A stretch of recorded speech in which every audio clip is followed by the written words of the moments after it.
Hola, soy Cintia Artfelder y te doy la bienvenida a la asignatura de Organización Escolar, en la que voy a ser tu profesora a lo largo de todo este curso. Esta materia, como sabes, es de formación básica común a todos los grados de educación y consta de 6 créditos y se imparte en el primer cuatrimestre de primero de grado. En esta breve presentación te quiero mostrar algunos aspectos básicos que se completan y pormenorizan en la guía docente y en la guía de estudio, que por favor no debes dejar de leer. ¿Por qué es importante esta asignatura? Bueno, las escuelas son organizaciones complejas, complejísimas, y de esa organización compleja tú has formado ya parte, ya tienes una experiencia como alumno de ese complejo engranaje que hacía que tu escuela, cada maestro en ella, pudiera cumplir su función, es decir, educar. Pero tu experiencia no es suficiente. No se trata de que reproduzcas modelos que has conocido como alumno, por buenos que estos fueran, sino de formar en ti la visión del maestro que serás y que seas realmente capaz de ser un maestro sólido, lleno de valores y capaz de transformar el entorno en el que el futuro te vas a integrar. Bien, esto sigue una secuencia que es esencial. Primero, necesitas conocimientos sólidos. Esto es todo lo que vas a estudiar, no solo en esta materia, evidentemente, sino en todo el grado, con todos los conocimientos que vas a ir adquiriendo. Necesitas además desarrollar competencias. Desarrollar competencias significa que tienes que ser capaz de llevar a la práctica todos aquellos conocimientos. Las competencias son conocimientos trasladados a la realidad, a la práctica. Con todo ello vas a forjar la imagen del maestro que serás. En síntesis, lo que estudies más lo que practiques va a dar lugar al maestro que vas a ser. Bien, ¿qué vamos a aprender en esta materia? Bueno, pues el objetivo de esta materia es ayudarte a conocer cómo está organizado, cuál es el engranaje de un centro educativo y cuáles son todos los elementos esenciales, tanto internos como externos, que son esenciales para que dicha organización pueda cumplir realmente su misión. ¿Cuál es esa misión?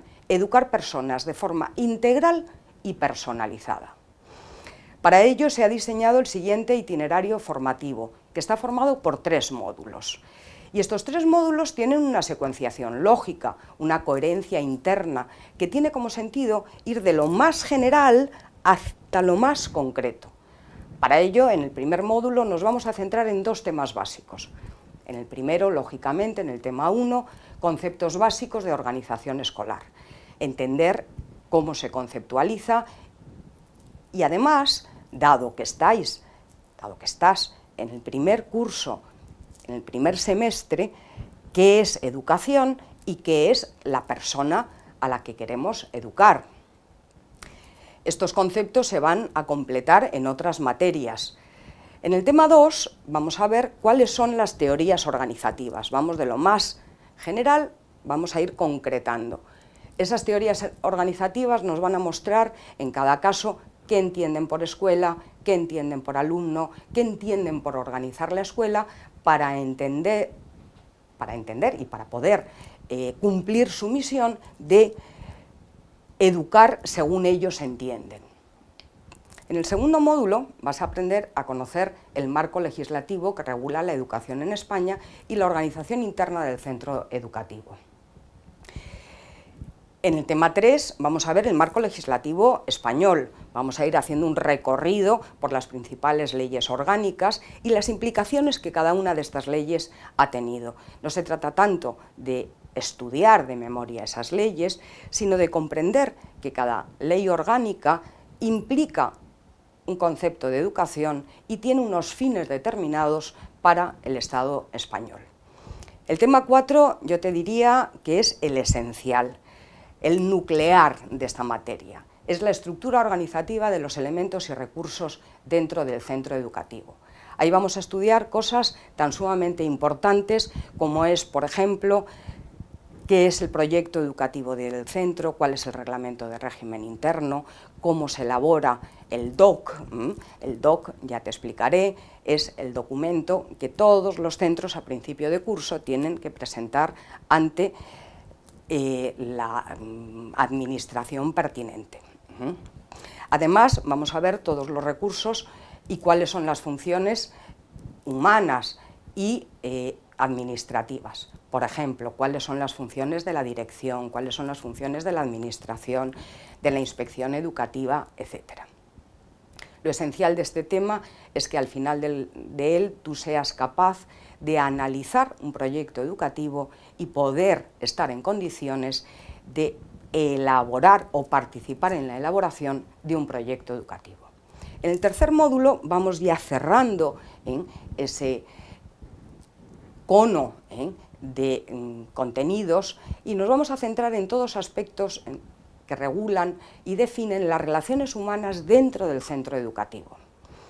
En el tema 5, el primer tema de este módulo, nos vamos a encargar de la dimensión humana de la organización, es decir, vamos a trabajar y vamos a estudiar qué es la cultura de centro, cuáles son los valores que queremos dentro de ese centro y que van a formar la dinámica de relaciones humanas y que van a dar lugar a que haya un clima de centro determinado.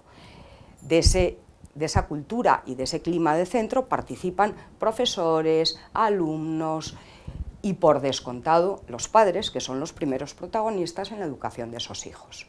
Ya por último, nos vamos al aula en el tema 6 y vamos a ver cómo se establecen las relaciones dentro del aula.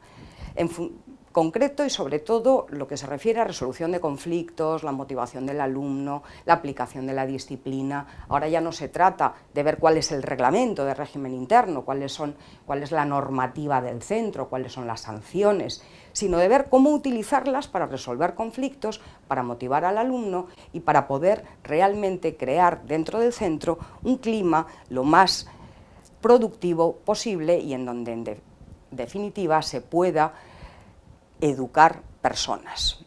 En definitiva, tenemos el sistema educativo europeo, a continuación el sistema educativo español, a continuación cada autonomía que tiene su propia legislación, a continuación estaríamos ya dentro de cada uno de los centros y ya por último llegaríamos al aula como lugar específico donde tú, de una manera más concreta, vas a empezar a trabajar. Bien, ¿cómo vamos a trabajar la materia? Bueno, pues la secuencia que vamos a tener es la siguiente. En el aula virtual tú vas a encontrar todos los contenidos de la materia que yo te voy a ir colgando, te voy a ir poniendo. Dentro de esos contenidos vas a encontrar una presentación, siempre en PowerPoint, con los contenidos esenciales. Artículos, referencia a artículos en la web, películas, vamos a trabajar mucho con películas porque nos muestran en vivo cómo es la realidad de un centro educativo. En segundo lugar, vamos a tener las videoclases. Videoclases que en principio hay una serie de ellas que están ya pautadas y que las vas a encontrar en las actividades dentro de la guía docente, pero además todas aquellas que necesitéis porque estaremos en permanente contacto. En cada uno de los temas vas a encontrar además una guía de trabajo. Esa guía de trabajo ya te explicaré despacio en la presentación de la asignatura, en el aula virtual, que te propone una serie de actividades. Actividades con las cuales tú vas a tener que ir elaborando un portafolio. La palabra, que no te asuste, yo te explicaré despacio qué es eso. En las tutorías pueden ser personales, pueden ser grupales, tantas como me pidáis. En ellas vamos a ir matizando y resolviendo dudas particulares, como a su vez se podrá hacer en los foros de cada tema y en los foros generales. Con todo eso se va a ir elaborando ese portafolio que va a ser la muestra práctica de todo vuestro trabajo individual y continuo a lo largo de la materia. Por último, el último trabajo de la materia será ese examen final. Fíjate, el motivo de que te plantee elaborar un portafolio es que la pirámide de Dale te muestra cómo solamente leer un texto se te queda un 10% de la información. Ya si además lo escuchas, y ahí estamos ya en las videoclases, un 20%. Si además ves gráficos, lo que hay en las transparencias, lo que vamos a ir trabajando, un 30%. Aquello que se ve queda mucho mejor retenido en la memoria. Si además lo ves y lo oyes a la vez, un 50%. Si además tenemos la oportunidad de debatirlo, conversar en las videoclases, foros, tutorías, un 70%.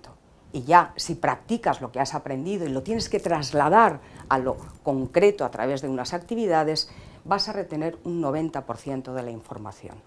Ese 90% de la información retenido es lo que se pretende con el portafolio.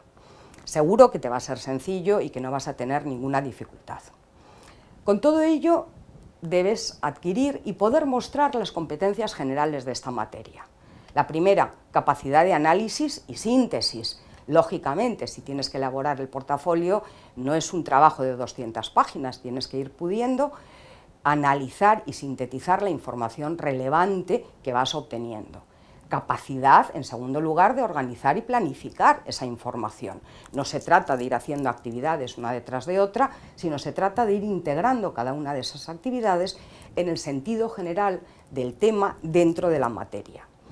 Además, siguiente competencia, la capacidad de gestionar la información. No toda la información es esencial, es relevante, tienes que aprender a diferenciar qué información es la que vas a utilizar y cómo gestionarla. La siguiente competencia es trabajo en equipo. El trabajo en equipo, en nuestro caso, lo vamos a hacer a través de los foros y a través de las tutorías y de las videoclases en donde todos participaremos. Y por último, como es natural, el razonamiento crítico. Ser capaz de aportar nuevas ideas, ser capaz de elaborar, de crear, porque decíamos al principio, no se trata de que reproduzcas lo que ya has conocido, sino de que seas capaz de mejorar lo que ya hay. Bueno, llegamos a un punto importante, que es cómo se va a evaluar esta materia. La evaluación final de la materia pretendo que sea una evaluación continua a través de lo que ya os he explicado, que es el portafolio. El portafolio pesa un 40% en la calificación final. Te voy a dar una rúbrica en la cual se te va a ir explicando cada una de las partes del portafolio, cómo debe estar organizado y cómo puntúa cada una de esas partes. De tal manera que tú vas a poder hacer una autoevaluación y vas a poder saber en cada momento cómo estás respondiendo a las expectativas de lo que se espera de ti en ese portafolio. En el portafolio vas a tener que guiarte por las guías de trabajo en cada tema, eso va a ser el mínimo. Luego, a partir de ahí, tú vas a poder ir elaborando la estructura de cada tema según te parezca más conveniente. Me parece importante advertir que hay un sistema antiplagio que fundamentalmente está con el objeto de que tú seas capaz de saber cómo se debe utilizar la información que obtienes, cómo la puedes reutilizar, volcar, citando adecuadamente, de forma que las ideas que expones sean verdaderamente tuyas, apoyadas en unos criterios de autoridad que debes citar. Este portafolio debe obtener al menos un 5 para que promedie en la calificación final. El examen final. El examen final es un examen tipo test, de verdadero o falso. Y tranquilidad, porque no son preguntas de memorizar, son preguntas a través de las cuales lo que quiero constatar es que habéis entendido la materia. Es imprescindible que te presentes al examen para poder reevaluar. En él tendrás que obtener al menos un 4 para promediar con la calificación final. Bien, todo lo que te he explicado lo tienes, como te decía al principio, pormenorizado en la guía de estudio, en la guía de trabajo de la asignatura. Ánimo. Un favor importante, no te sientas solo. En todo momento recurre a mí para todo aquello que necesites. Estoy a tu disposición para que puedas alcanzar la meta. Quiero terminar esta breve presentación de la materia recordándote unas palabras de Nelson Mandela. La educación es el arma más poderosa para cambiar el mundo y tú la tienes en tus manos. Has elegido la mejor carrera. Enhorabuena.